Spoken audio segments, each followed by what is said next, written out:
Hello, welcome back to the Bioanxiety podcast. Today on the podcast, we have Kasia, who is an assistant professor at Mount Sinai in Yeah. the Microscopy Core.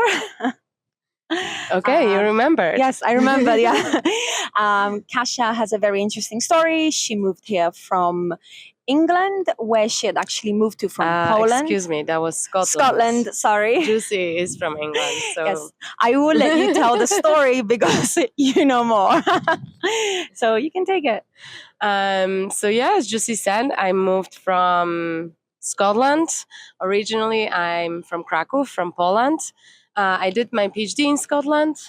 And now I'm a research assistant professor, as Juicy mentioned, at Microscopy Core. I work with microscopes. I'm a specialist for super resolution microscopy, which is very, very tiny stuff. You can look at the nanometer structures. That sounds amazing.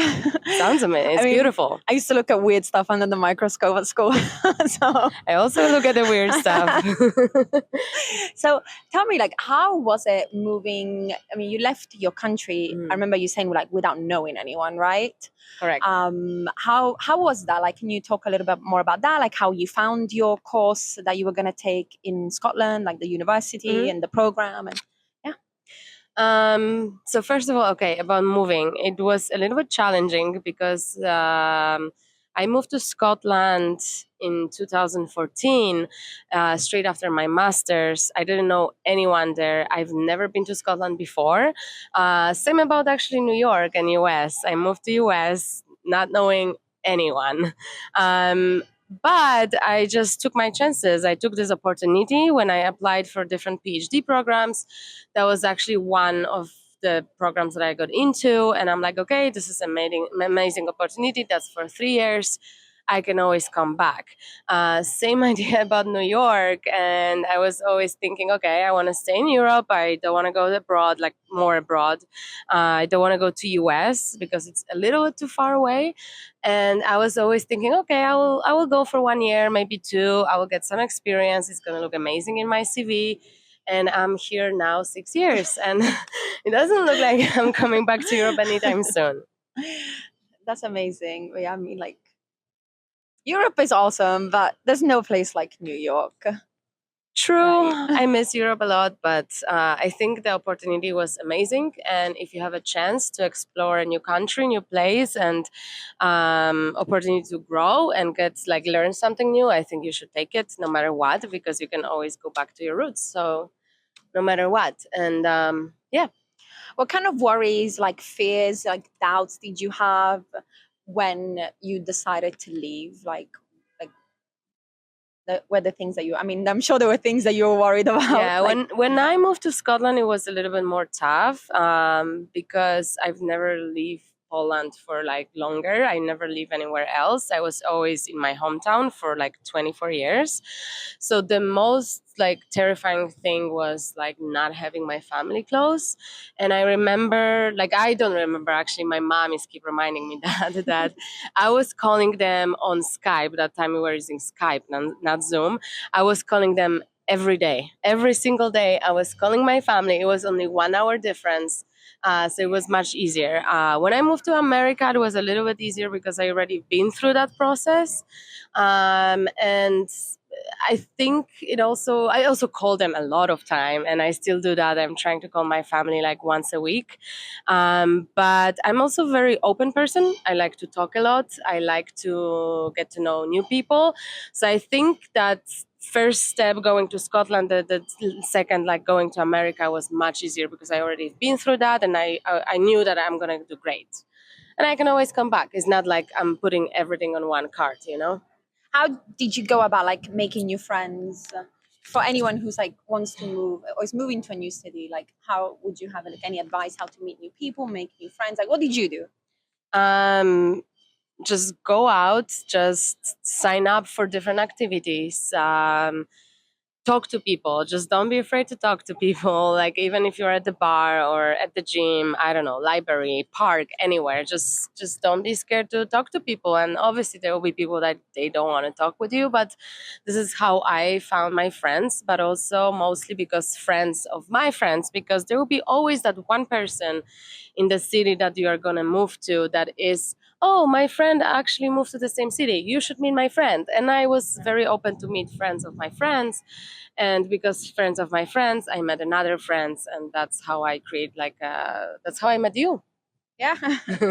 And all of our massive Yeah, group of like our friends. whole group of friends. Yeah. How was like moving to New York though? Because I mean, it's such a massive difference from any city. I mean, that I've been to. I've never been to Scotland, by the way, um, and I've never been to Poland. you What has should. been the biggest difference? Um, Like what did you do to adapt more than anything? That's a hard question.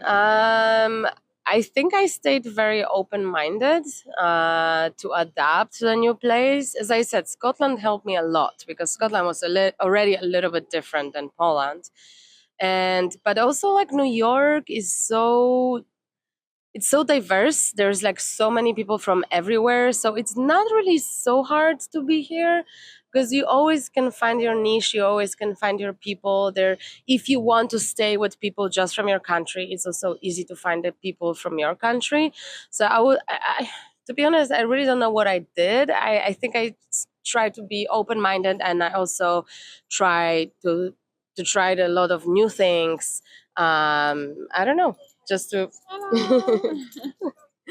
just to explore. And this is how it helped me, I think. And always keep in touch with your friends from your hometown, keep in touch with your family. That helped a lot because they always encourage you, like, you're great, you're gonna do great, even if you don't believe in yourself. I think it's really important to have a really, really good support system. And I 100%, know a lot of people like 100%. are afraid to ask for help. So Yeah, and you should always ask, and you should be honest, and you should, if something is not working. I had so many situations in my life when I just called my parents and I was like crying, and I'm like, oh my god, I can't do this anymore, like I want to go back. And they're just very, very supportive. And if not family, then always, I'm sure, any of us as friends, that they are very, very supportive. so what is your day to day like as a professor? So my day to day, so I work for Microscopy Core. We do a lot of imaging. We do a lot of imaging. It's not like a lot of people think it's like, oh, it's like a small microscope as I used in high school. It's a little bit bigger. Some microscopes take over a whole room. We have a lot of lasers. We have a lot of light. We have a lot of colors. So my day to day looks like I have a lot of emails to reply. I have a lot of people to train on the microscope. So I teach basics about physics, light. I help with biology. With I'm advising like how you're supposed to prepare your samples, which microscope. There's like over 20 different microscopes that we have. Each is a little bit different, and we are just helping to choose the best one that can give you the best output of your data. And obviously what to do with this data later, how to analyze your data. And everything is obviously in the bioscience medical research. Nice. And I mean, in your job, I know that you always have to keep learning because there's always new technology, like new things coming out. How do you tackle when you have to learn something new? Like, Mm, like I would say for my job it's a little bit easy to learn. Like it depends because there's a lot of like technical skills, but it's a lot of things that you have to learn as like a new knowledge, new approach, new techniques. And just because I'm interested in that, I really like my job and I'm interested in my job. So it's like easy to read about something. I usually just read or I talk with people. I'm going to conferences, to meetings, and just learn new stuff. But also, I learn from people that I teach because obviously I'm not a specialist in everything. I'm just a human. I don't know everything. So if someone is coming with like a new problem, a new sample, and something new that I've never used, I just try to look everywhere, usually internet, or even like learn from those people about new stuff, mostly about biology. so what made you want to go into biology in the first place and follow this career? Um, So I was always interested in biology, but also since I was 9 years old, I have diabetes type 1, and I was always wanted, like, maybe it's stupid a little bit, but I was always like, oh, if I will do science, maybe I will do something towards diabetes. I don't know. I will invent something. I don't know. I always had this idea, like, I want to be in research because maybe this is going to help somehow people with, type 1, type 2 diabetes. And that, like, encouraged me to go to the lab and to the research. And actually during my PhD I didn't do anything directly, but in a tiny tiny bit, something that influenced diabetes. So that was like a first step, and I don't know, I was very proud of that, and I was very happy about that I can do like something very very basic. And I'm sure you'll do more. And how was it? Because I know like the healthcare system is much different than it is in Europe and in England. Like, how was it moving to a country without knowing the healthcare system? And when you have diabetes, it's pretty hard. Yeah, that's a very good question. So so when I moved to Scotland, it was much easier because that was still European Union at the time. So I could imagine how it's going to look like. America was much tougher. Because, as you said, yeah, healthcare system, I'm sorry, it's horrible here. If you have a good job, then yes, it's good. And that was my first thing that I had to think about. So wherever I move, wherever I go, that's the first thing that I always have to think about. It's like second job in my life. At 24/7, there's not like I have my job 9 to 5. No, 24/7, I have to think about the second thing about diabetes. And when I applied for a job here, and when I learned that I got this job, like, and they gave me an offer, the first thing that I asked, it was how the healthcare is for this job. And I had to find out like if my medications are covered and how everything looks like. And thankfully working in academia helped me to have a good benefits and good healthcare. So actually I'm super happy about my doctor, my healthcare, and it's actually much more advanced than I would have in Poland, for example. Nice. And why academia? Because I know there's a few different fields in Yeah, science, right?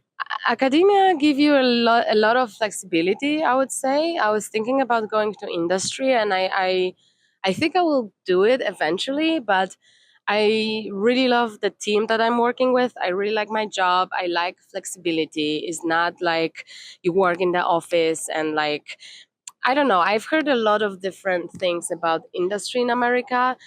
I'm sure I will try it one day, but I really like my job, and I don't know. For now, I can't imagine to leave. And yeah, I think it's the flexibility and diversity also. Diversity at my job and academia. I will never get anywhere, something like that. Nice.